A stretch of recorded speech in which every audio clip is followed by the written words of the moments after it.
Ahora sí. Fíjense en este esquema que probablemente acá está todo resumido ese concepto que les contaba desde el principio. Tenemos el glucógeno, una partecita acá del glucógeno. ¿Qué pasó?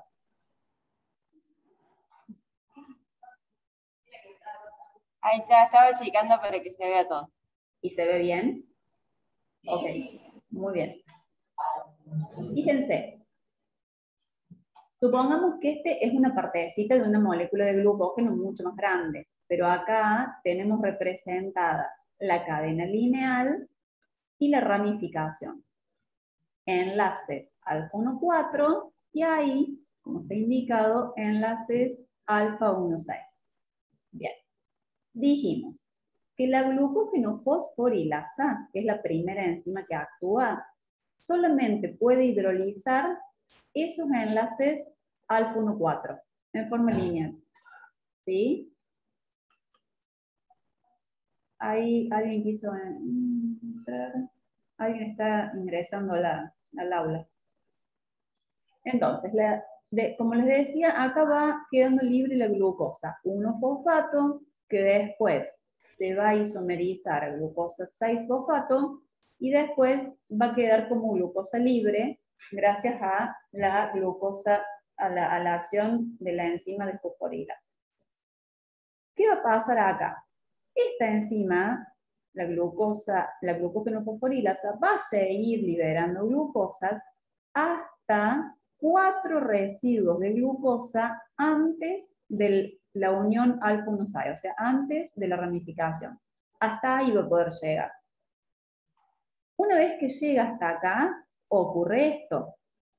La acción, fíjense cómo acá hay una llave que dice que la enzima desramificante tiene una acción transferasa, transfiriendo justamente los penúltimos 3 residuos de glucosa a la cadena lineal más próxima, quedando libre la glucosa ramificada directamente ahí. Entonces, ¿qué es lo que va a ocurrir? Una vez que actuó como transferasa, va a actuar como glucosidasa. Amilo alfa 1,6 glucosidasa. Va a hidrolizar el enlace alfa 1,6 para dejar esa glucosa ramificada libre. ¿Por qué? Porque a esta acción no la puede cumplir esta enzima. Entonces necesita la ayuda de otra que lo haga. ¿Qué va a pasar con esta cadena lineal? Con esta que se construye un poquito más larga. Va a actuar la glucógeno fosforilasa y va a seguir liberando glucosas, ¿sí? Hasta que se encuentre con una nueva ramificación. Pero esta ya se constituye en una cadena lineal. ¿Está bien? Ahí está. Acá en este esquema tienen bien sintetizado cada uno de los pasos y la acción de cada una de las enzimas. ¿Preguntas?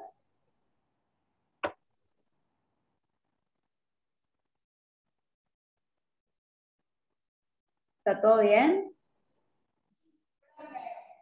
¿Sí? No los escucho. Bueno, háganme así. ¿Sí? A ver. Y todas las glucosas esas que van quedando libres, ¿ya están aptas, digamos, para que haya en sangre o qué Sí, hace después? sí. Esa glucosa que queda libre ahí, esas que se van liberando, es lo que les decía acá. Vamos a ver. Volvemos acá. No, perdón. Es lo que ocurre acá.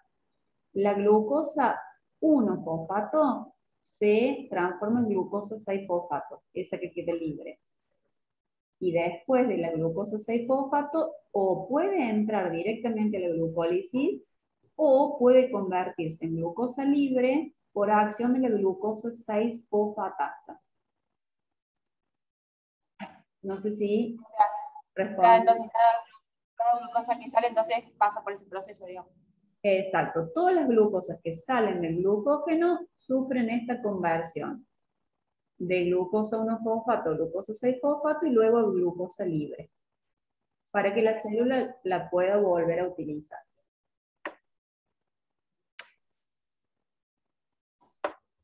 Muy bien.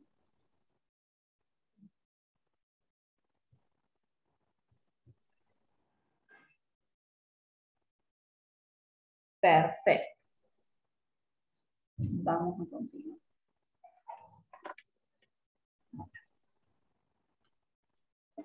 Entonces, ¿cómo reconoce la célula o cómo vamos a ir viendo el tema de la regulación de estos procesos?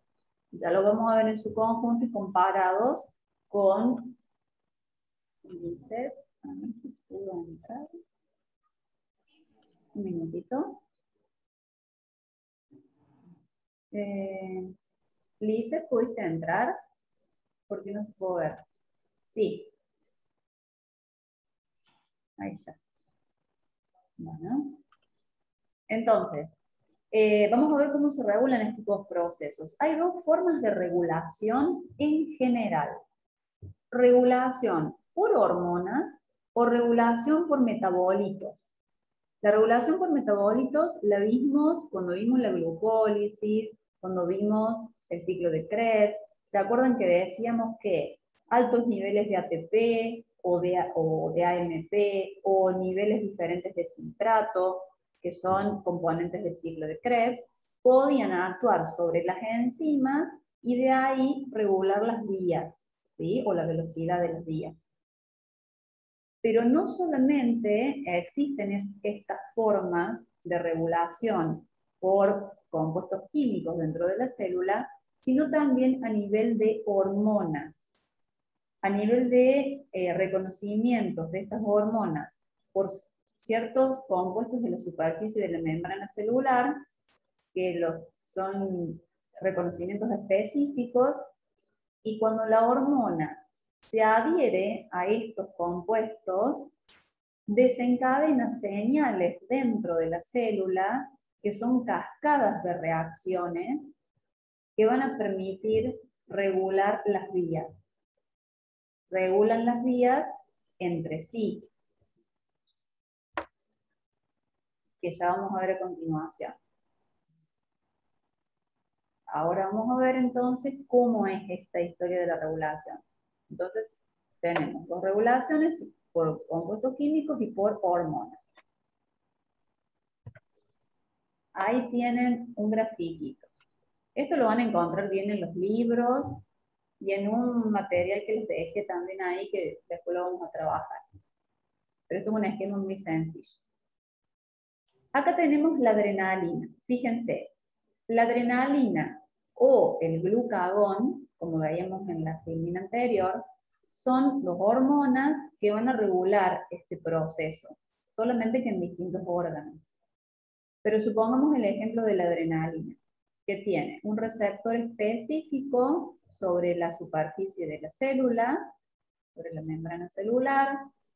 Al unirse, la adrenalina cambia la conformación de esa molécula receptora y este cambio de conformación actúa con otra proteína, pero que tiene acción enzimática, es decir, no es una proteína estructural, sino que es una enzima que está también sobre la membrana, que va a producir un ciclamiento o una modificación sobre la molécula de ATP para formar AMP cíclico. Grábense este nombre porque el AMP cíclico es una sustancia que interviene en la mayoría de las regulaciones de los procesos. En esta obtención del AMP cíclico ocurre después, a continuación, una cascada de sucesos que van a terminar dirigiendo la glucogenólisis y la glucogenogénesis. ¿Y cómo es esta cascada de señales? El AMP cíclico se une a una proteína quinasa. Cambia la conformación formando, esta proteína quinasa estaba inactiva, y al unirse al AMP cíclico, se transforma en su estado activo. Pero ¿qué rol cumple ahora esta proteína quinasa activa? Esta proteína quinasa activa va a tomar una molécula de ATP del medio y va a fosforilar a otra enzima que se llama fosforilasa quinasa. ¿Sí? Así que tenemos AMP cíclico, proteína quinasa y fosforilasa quinasa. Esta, al fosforilarse, se activa, es decir, pasa de su estado inactivo a su estado activo. ¿Vamos bien? No lo estoy viendo. ¿Vamos bien? Sí. Bueno, una vez que esta fosforilasa quinasa está en su estado activo, lo que hace es nuevamente fosforilar a la glucógeno fosforilasa. Esta acá se llama glucógeno fosforilasa, que en su estado fosforilado se encuentra activa. Y así va a ser como va a empezar a producir la liberación de glucosas que vimos recién. Va a actuar sobre el glucógeno, sobre esos enlaces alfa 1,4 y va a liberar la glucosa 1-fosfato. Profe, Sí, ¿puede volver de donde fosforilasa quinasa activa no sé qué cosa? acá, sí. Sí, sí. Entonces, desde este punto que me decían ustedes, que viene de otros pasos anteriores, pero lo importante acá es que esta proteína quinasa, esta anterior, cataliza la fosforilación de esta otra que se llama fosforilasa quinasa. ¿Sí? Entonces, por eso son cascadas, porque una produce la activación de otra produce la activación de otra, esta activa la otra y así se van activando una con la otra. Pero Profe, sí, ¿los ATP son liberados o expulsados? no, O sea, ¿los utiliza? se incorporan ATP, esto quiere decir que hay gasto de energía. Ah, bien, bien. Bien. Todos esos ATP que están así como estrellitas amarillas, quiere decir que se incorporaron y que se gastan. Bien, entonces, volviendo a este punto que decíamos, esta proteína, enzima en realidad, que se llama fosforilasa quinasa, pasa de su estado inactivo a su estado activo cuando es fosforilada. Pero ¿quién cataliza esta reacción? Esta enzima anterior, la proteína quinasa. Esta es la que puede fosforilarla. ¿Se entiende? Ese era el punto que me habían preguntado. ¿Qué le pasa a la fosforilasa quinasa? ¿Está bien? Esta fosforilasa quinasa se fosforiló y de este modo se encuentra en su estado activo. ¿Sí? Ahora ella, en su estado activo, va a catalizar la próxima reacción, que es la fosforilación de otra enzima, que es la glucógeno fosforilasa.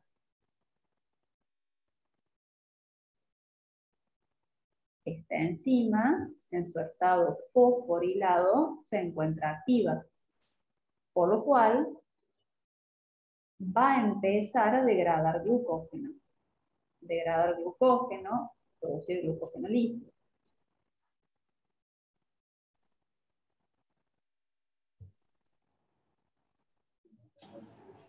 ¿Degrada glucógeno, profe?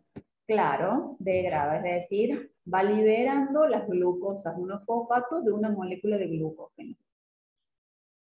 Profe, Sí, ahí en la parte donde dice, digamos, donde se fosforila la fosforilasa quinasa, más fuerte. ahí donde se fosforila la quinasa, Acá, donde la fosforilasa quinasa, acá. Fosforilasa. ahí, Sí, sí. sí. Ahí la proteína quinasa es la que se une al ATP, ¿o qué pasa con ese ATP? No entendí bien. Acá ocurre lo siguiente. La fosforilasa quinasa es una enzima que está originalmente inactiva. Y al recibir el grupo fosfato, al fosforilarse, ahí se le pega el fosfato, queda en su estado activo para poder catalizar la reacción siguiente. Claro, o sea, entonces se usa, digamos, una molécula de ATP. Sí, acá hay una molécula de ATP, fíjense, acá Claro, no sabía si eso ahí se está, usaba. entra el ATP, se pega el fosfato y se desprende ADP. Ahí Entonces está. quiere decir que se gastó energía en ese paso. Eso, gracias. Bárbaro. Buenísimo. Lo mismo pasa en este paso subsiguiente. Y lo mismo pasa acá. Siempre hay gasto de energía.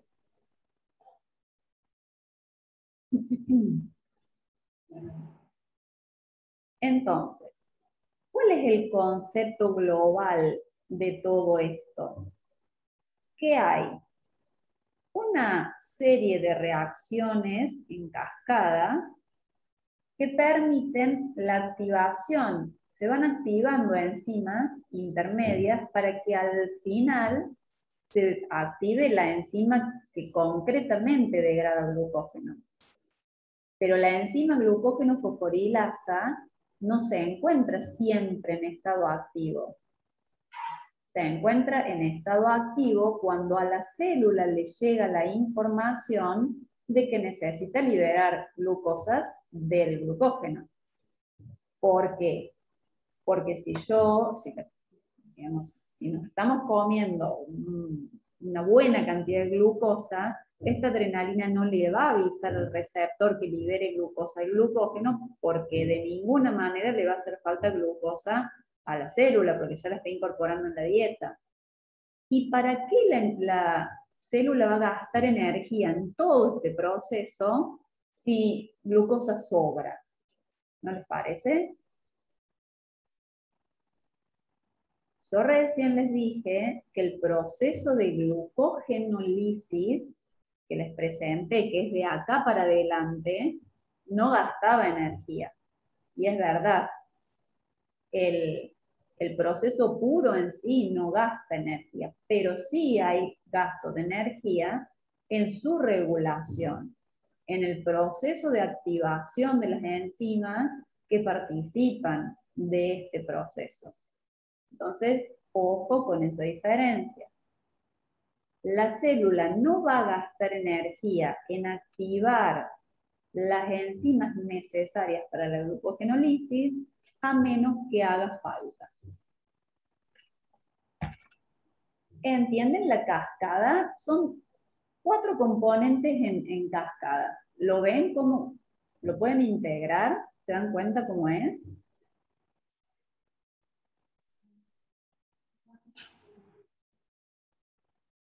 ¿O quieren que lo repasemos otro poquito? Profe, ¿puede explicar el principio? El resto lo entendí yo, pero me Acá, perdí un poco el principio.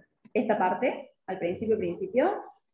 Sí, Bueno, entonces, decíamos, cuando la célula detecta que no tiene suficiente glucosa como para compensar el metabolismo que necesita por energía y demás, empieza a haber regulaciones. A la célula le tiene que llegar un aviso que de algún lado tiene que sacar glucosa, que no está obteniendo de la dieta. Entonces, hay hormonas que circulan y se pegan a ciertos receptores de la superficie de la membrana celular. Esto provoca un cambio de conformación proteica de ese receptor y ahí empiezan a desencadenarse las señales en cadena.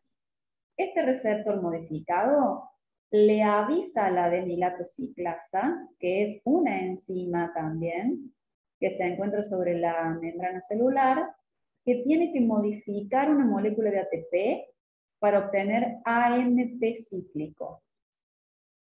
Ese AMP cíclico, una vez presente en la célula, se une a la proteína quinasa para pasar de su estado inactivo a su estado activo. Que esta proteína quinasa esté en su estado activo significa que va a catalizar esta reacción siguiente. ¿Cuál es? La fosforilación de esta otra enzima que se llama fosforilasa quinasa. Entonces esta, al estar activa, va a fosforilar a esta molécula, que va a activarse, y a su vez va a fosforilar a esta otra molécula, que es en definitiva la que va a degradar el glucógeno. Una cascada de activaciones entre enzimas. ¿Está? Sí, profe, gracias. ¿Quedó entonces el concepto de todo esto para el resto? Sí, sí. Perfecto. Bueno, entonces, los procesos son sencillos. El proceso de glucogenolisis que vimos recién es muy sencillo porque son degradación de enlaces glucosídicos e intervienen dos enzimas diferentes con distintas acciones. Un poquito más complejo es este sistema de regulación, ¿sí? Pero fíjense también que son 4 componentes que actúan en cascada. Y lo importante de acá es acordarse de que estos compuestos en cascada están activos en su estado fosforilado. Cuando tienen un grupo fosfato pegado, están activos. Porque cuando veamos el otro proceso va a ser al revés. Entonces recuerden eso. ¿Está bien? Pasamos al próximo. Bueno. Ahora acá tenemos, no sé si todos tienen computadora, capaz que no. Bueno, no sé, creo que no todos tienen, ¿no? Ahí en el aula.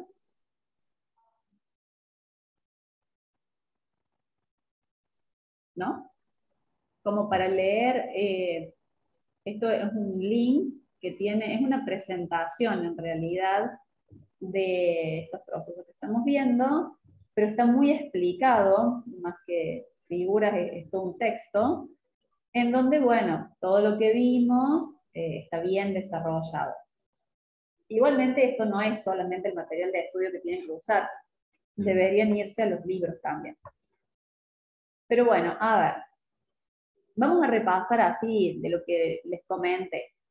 Fíjense que tienen que leer de este material desde la página 21 a la 24, ¿no? Porque si no se van a marear y no van a saber dónde están parados. Pero para repasar, y ustedes participan ahí, y me dicen, ¿qué función tiene la glucógeno fosforilasa? A ver si retuvieron y podemos ver que degrada el glucógeno. Rompe, en realidad es la que hidroliza los enlaces alfa-1,4 del glucógeno, de la cadena lineal del glucógeno, podemos decir. ¿Sí? Bueno. ¿Y cuándo está activa? ¿Cuándo? ¿Cuando está fosforilada o cuando está desfosforilada?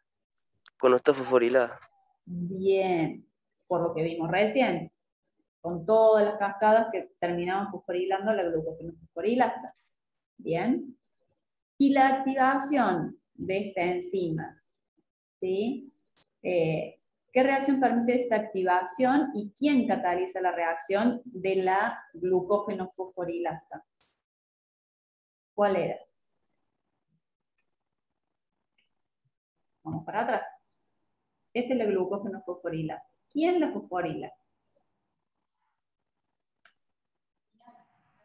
La proteína quinasa, ¿verdad? La fosforilasa quinasa, porque la proteína quinasa está anterior, es el paso anterior. La que cataliza la fosforilación de la glucogenofosforilasa es la fosforilasa quinasa. ¿Sí? ¿Se entiende? Ahí está, fíjense. Es como repasar la cascada, ¿no es cierto? Y la pregunta es si la fosforilasa quinasa, que es la que activa esta anterior, siempre está activa o no. La pregunta es si la fosforilasa quinasa siempre está activa y de qué depende. Entonces, hay un... Claro.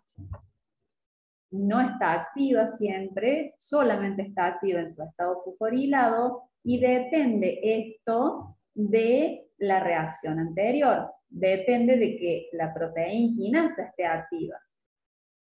Y a su vez esta depende de que se haya formado AMP cíclico. Y a su vez esto depende de que se haya pegado una adrenalina a un receptor. Entonces así podemos hacia atrás ir viendo qué depende de que se dé este paso. Esa es la intención que tienen esas preguntas, ¿sí? Bueno, todo esto son preguntas que van haciendo entender el proceso de la cascada del AMP cíclico, pero de atrás para adelante, ¿sí? Para que ustedes lo vean de distintos ángulos y puedan comprender esta regulación. Después, si queda un ratito de tiempo y se pueden usar computadoras ahí compartidas, vamos a ver este link, pero vamos a continuar ahora, ¿sí? No sé si tienen alguna pregunta. Sí. Escucho. ¿Estamos en recreo? Ah, ¿tienen ganas de ir al recreo ya? Bueno. Bueno. Vayan al recreo. Yo voy a detener la grabación y después empezamos otra vez. 10 minutitos.